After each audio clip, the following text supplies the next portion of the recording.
नमस्कार दोस्तों, धार्मिक चमत्कार में आप सभी का स्वागत है। और आज हम आप सभी के सामने बृहस्पतिवार व्रत की कथा लेकर आए हैं। इस कथा को सुनने मात्र से आपकी सारी मनोकामनाएं पूरी हो जाती हैं। भारतवर्ष में एक प्रतापी और दानी राजा राज करता था। वह नित्य गरीबों और ब्राह्मणों की सहायता करता था। यह बात उसकी रानी को अच्छी नहीं लगती थी। वह ना ही गरीबों को दान देती, ना ही भगवान का पूजन करती थी और राजा को भी दान देने से मना किया करती थी। एक दिन राजा शिकार खेलने वन को गए हुए थे, तो रानी महल में अकेली थी।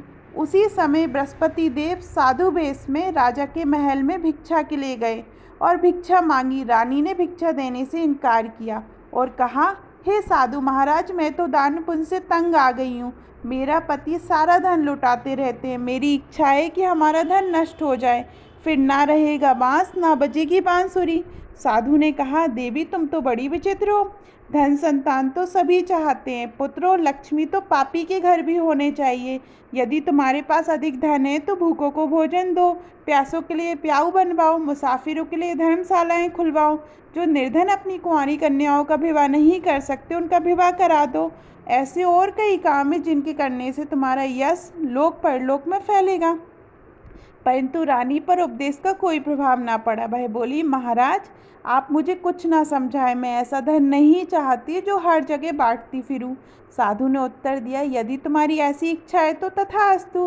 तुम ऐसा करना कि बृहस्पतिवार को घर लीप कर पीली मिट्टी से अपना सिर धोकर स्नान करना, भट्टी चढ़ाकर कपड़े धोना। ऐसा करने से आपका सारा धन नष्ट हो जाएगा। इतना कहकर साधु वहाँ से चले गए।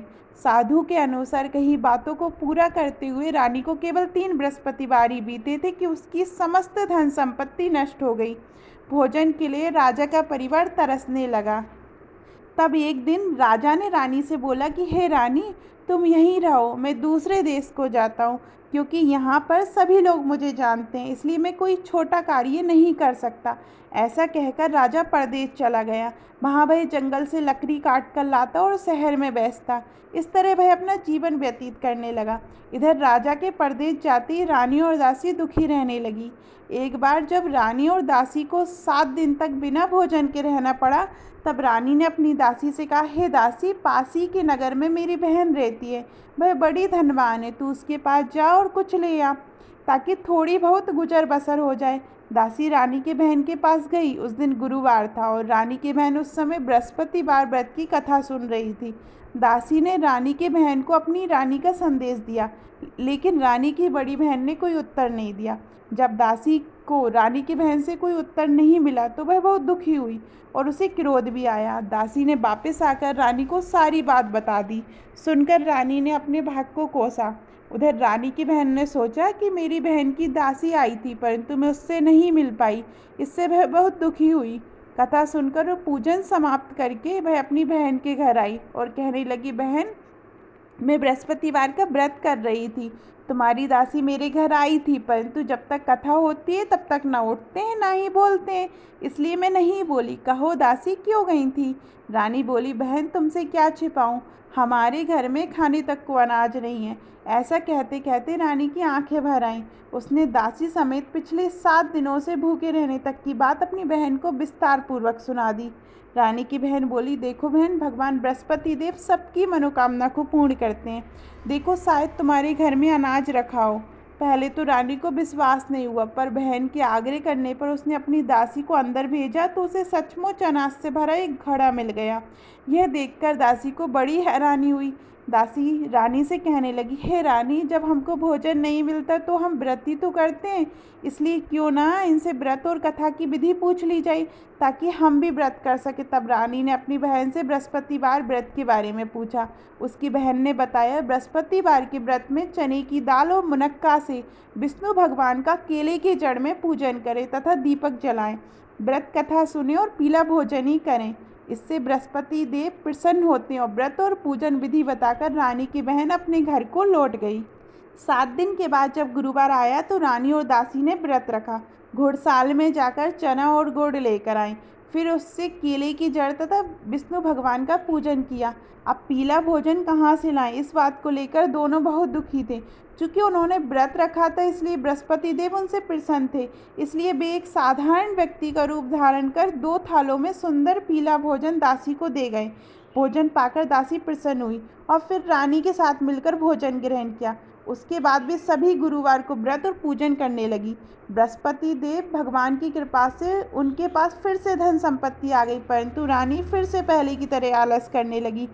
पर दासी बोली, देखो रानी, तुम पहले भी इस प्रकार का आलस करती थी, तुम्हें धन रखने से कष्ट होता है, तो इस कारण सभी धन नष्ट हो गया, और अब जाकर बृहस्पति की कृपा से धन मिला है तो तुम्हें फिर से आलस होता है। रानी को समझाते हुए दासी कहती है कि बड़ी मुसीबतों के बाद हमने ये धन पाया है, इसलिए हमें दान पुण्य करना चाहिए, भूखे मनुष्यों को भोजन कराना चाहिए और धन को शुभ कार्यों में खर्च करना चाहिए, जिससे तुम्हारी कुल का यश बढ़ेगा, स्वर्ग की प्राप्ति होगी और पितृ प्रसन्न होंगे। दासी की बात मानकर रानी अपना धन शुभ कार्यों में खर्च करने लगी, जिससे पूरे नगर में उसका यश फैलने लगा। बृहस्पतिवार व्रत कथा के बाद श्रद्धा के साथ आरती की जानी चाहिए, इसके बाद प्रसाद बांटकर उसे भी ग्रहण करना चाहिए। एक दिन दुखी होकर राजा जंगल में एक पेड़ के नीचे आसन जमाकर बैठ गया। वह अपनी दशा को याद करके व्याकुल होने लगा। बृहस्पतिवार का दिन था। एकाएक उसने देखा निर्जन वन में एक साधु प्रकट हुए। वह साधु वेश में स्वयं बृहस्पति देवता थे। लकड़हारे के सामने आकर बोले, हे लकड़हारे, तुम इन सुनसान जंगल में तू चिंतामग्न क्यों बैठा है? लकड़हारे ने दोनों हाथ जोड़कर प्रणाम किया और उत्तर दिया, महात्मा जी, आप सब कुछ जानते हैं, मैं क्या कहूँ। यह कहकर रोने लगा और साधु को अपनी आत्मकथा सुनाई। महात्मा जी ने कहा, तुम्हारी स्त्री ने बृहस्पति के दिन बृहस्पति देव भगवान का निरादर किया है, जिसके कारण रुष्ट होकर उन्होंने तुम्हारी ये दशा कर दी। अब तुम चिंता को दूर करके मेरे कहने पर चलो, तुम्हारे सब कष्ट दूर हो जाएंगे और भगवान पहले से भी अधिक संपत्ति देंगे। तुम बृहस्पतिवार के दिन कथा किया करो। 2 पैसे के चने मुनक्के लाकर उसका प्रसाद बनाओ और शुद्ध जल से लोटे में शक्कर मिलाकर अमृत तैयार करो। कथा के पश्चात अपने सारे परिवार और सुनने वाले प्रेमियों में अमृत व प्रसाद बांटकर आप भी ग्रहण करो। ऐसा करने से भगवान तुम्हारी सभी मनोकामनाएं पूरी करेंगे। साधु के ऐसे वचन सुनकर लकड़हारा बोला, हे प्रभु, मुझे लकड़ी बेचकर इतना पैसा नहीं मिलता जिससे भोजन के उपरांत कुछ बचा सकूं। मैंने रात्रि में अपनी स्त्री को व्याकुल देखा है, मेरे पास कुछ भी नहीं जिससे मैं उसकी खबर मंगा सकूं। साधु ने कहा, हे लकड़हारे, तुम किसी बात की चिंता मत करो। बृहस्पति के दिन तुम्हें रोजाने की तरह लकड़ियां लेकर शहर को जाओ। तुमको रोज से दुगना धन प्राप्त होगा, जिससे तुम भली भांति भोजन कर लोगे तथा बृहस्पति देव की पूजा का सामान भी आ जाएगा। इतना कहकर साधु अंतर ध्यान हो गए। धीरे धीरे समय व्यतीत होने लगा। फिर वही बृहस्पतिवार का दिन आया।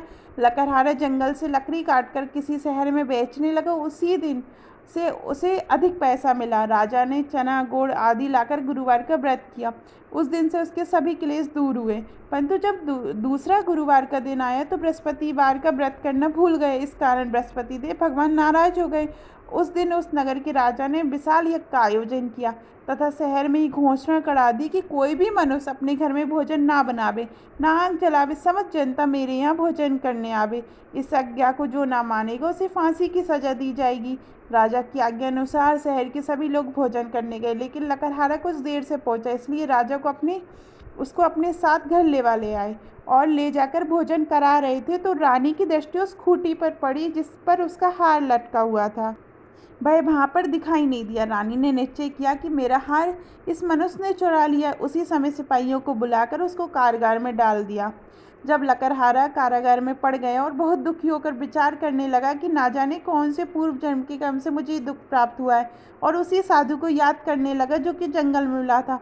उसी समय तत्काल बृहस्पति देव साधु के रूप में प्रकट हुए और उसकी दशा को देखकर कहने लगे, अरे मूर्ख, तूने बृहस्पति देव की कथा नहीं कही, इस कारण तुझे दुख प्राप्त हुआ है।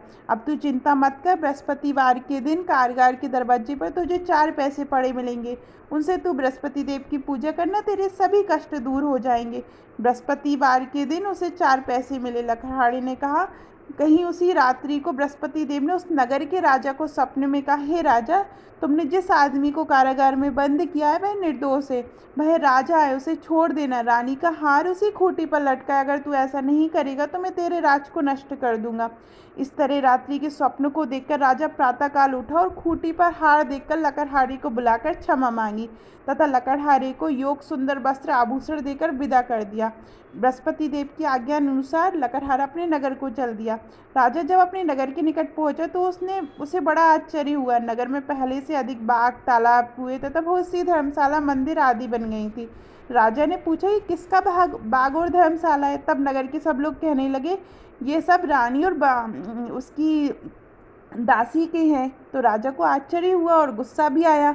जब रानी ने खबर सुनी कि राजा आ रहे हैं तो उन्होंने उनकी दासी से कहा, हे दासी, देख, राजा हमको कितनी बुरी हालत में छोड़ गए थे, हमारी ऐसी हालत देखकर वह लौट ना जाए, इसलिए तू दरवाजे पर खड़ी हो जा। आज्ञा अनुसार दासी दरवाजे पर खड़ी हो गई। राजा आए तो उन्हें अपने साथ ले आई। तब राजा ने क्रोध करके अपनी रानी से पूछा, ये धन तुम्हें कैसे प्राप्त हुआ? तब उन्होंने कहा, हमें ये सब धन बृहस्पति देव के इस व्रत के प्रभाव से प्राप्त हुआ है। राजा ने निश्चय किया कि 7 रोज बाद तो सभी बृहस्पति देव का पूजन करते, परंतु मैं प्रतिदिन दिन में 3 बार कहानी तथा रोज व्रत करूँगा। अब हर समय राजा के दुपट्टे में चने की दाल बंधी रहती तथा दिन में 3 बार कहानी कहता। एक रोज राजा ने विचार किया कि चलो अपनी बहन के यहाँ, वहाँ भी इस तरह निश्चय कर राजा घोड़े पर सवार हो अपनी बहन के यहाँ चल दिया। मार्ग में उसने देखा कि कुछ आदमी एक मुर्दे को लिए जा रहे हैं। उन्हें रोककर राजा कहने लगा, अरे भाइयों, मेरी बृहस्पति देव की कथा सुन लो। वे बोले, हमारा तो आदमी मर गया है, इसको अपनी कथा की पढ़िए। परंतु कुछ आदमी बोले, अच्छा कहो, हम तुम्हारी कथा भी सुनेंगे। राजा ने दाल निकाली और जब कथा आधी हुई तो मुर्दा हिलने लगा, और जब कथा समाप्त हो गई तो राम राम करके मनुष्य उठकर खड़ा हो गया। आगे मार्ग में उसने एक किसान खेत में हल चलाता मिला। राजा ने उसे देख और उससे बोले, अरे भैया, तुम मेरी बृहस्पति देव की कथा सुन लो। किसान बोला, जब तक मैं तेरी कथा सुनूंगा तब तक 4 हरैया जोत लूँगा, जा अपनी कथा किसी और को सुनाना। इस तरह राजा आगे चलने लगा। राजा के हटते ही बैल पछाड़ खाकर गिर गए। किसान के पेट में बड़ी जोर का दर्द होने लगे। उस समय उसकी माँ रोटी लेकर आई। उसने जब ये देखा, अपने पुत्र से सब हाल पूछा और बेटे ने सभी हाल कह दिया। तो बुढ़िया दौड़ी दौड़ी और घुड़सवार के पास गई और उससे बोली, मैं तेरी कथा सुनूंगी, तू अपनी कथा मेरे खेत पर चल करी कहना। राजा ने बुढ़िया खेत पर जा कथा कही, जिसके सुनते ही वह बैल उठ खड़े हुए। किसान का पेट का दर्द भी बंद हो गया। राजा अपनी बहन के घर पहुंचा। बहन ने भाई की खूब मेहमानी की। दूसरे रोज प्रातःकाल राजा जगा तो वह देखने लगा कि सब लोग भोजन कर रहे हैं। राजा ने अपनी बहन से कहा कि ऐसा कोई मनुष्य है जिसने भोजन नहीं किया हो, मेरी बृहस्पतिवार की कथा सुन ले। बहन बोली, भैया, ये देश ऐसा है कि पहले यहाँ लोग भोजन करते हैं, बाद में अन्य काम करते हैं, अगर कोई पड़ोस में हो तो देख आऊँ। वह ऐसा कहकर देखने चली गई, परंतु उसे ऐसा कोई व्यक्ति ना मिला जिससे भोजन ना किया हो। अतः वह एक कुम्हार के घर गई जिसका लड़का बीमार था। उसे मालूम हुआ कि उनके यहाँ 3 रोज से किसी ने भोजन नहीं किया। रानी ने अपने भाई की कथा सुनने के लिए कुम्हार से कहा। वह तैयार हो गया। राजा ने जाकर बृहस्पतिवार की कथा कही, जिसको सुनकर उसका लड़का ठीक हो गया। अब तो राजा की प्रशंसा होने लगी। एक रोज राजा ने अपनी बहन से कहा, हे बहन, हम अपने घर को जाएंगे, तुम भी तैयार हो जाओ। राजा की बहन ने अपनी सास से कहा। सास ने कहा, हाँ चली जा, परंतु अपने लड़कों को मत ले जाना, क्योंकि तेरे भाई की कोई औलाद नहीं है। बहन ने अपने भैया से कहा, भैया, मैं तो चलूँगी, पर कोई बालक नहीं जाएगा। राजा बोला, जब कोई बालक नहीं चलेगा तब तुम ही क्या करोगी? बड़े दुखी मन से राजा अपने नगर को लौट आया। राजा ने अपनी रानी से कहा, हम निर्वंशी हैं, हमारा मुँह देखने का धर्म नहीं है, और कुछ भोजन भी नहीं किया। रानी बोली, हे प्रभु, बृहस्पति देव ने हमें सब कुछ दिया है, वह हमें औलाद भी अवश्य देंगे। उसी रात को बृहस्पति देव ने राजा से सपने में कहा, हे राजा, उठ, सभी सोच त्याग दे, तेरी रानी गर्भ से है। राजा की ये बात सुनकर बड़ी खुशी हुई। 90 महीने में उसके गर्भ से एक सुंदर पुत्र पैदा हुआ। तब राजा बोला, हे रानी, स्त्री बिना भोजन के रह सकती, पर बिना कहे नहीं रह सकती। जब मेरी बहन आवे तो मुझसे कुछ मत कहना। रानी ने सुनकर हाँ कह दिया। जब राजा की बहन ने ये शुभ समाचार सुना तो वह बहुत खुश हुई और बधाई लेकर अपने भाई की आई।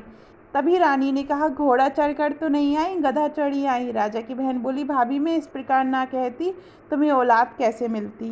बृहस्पति देव ऐसे ही हैं, जैसे जिसके मन में जो कामनाएं होती हैं सभी को पूर्ण करते हैं। जो सद्भावना पूर्वक बृहस्पतिवार का व्रत करता है एवं कथा पढ़ता है अथवा सुनता है और दूसरों को सुनाता है, बृहस्पति देव उसकी सभी मनोकामना पूर्ण करते हैं। बोलो बृहस्पति देव की जय, भगवान विष्णु की जय।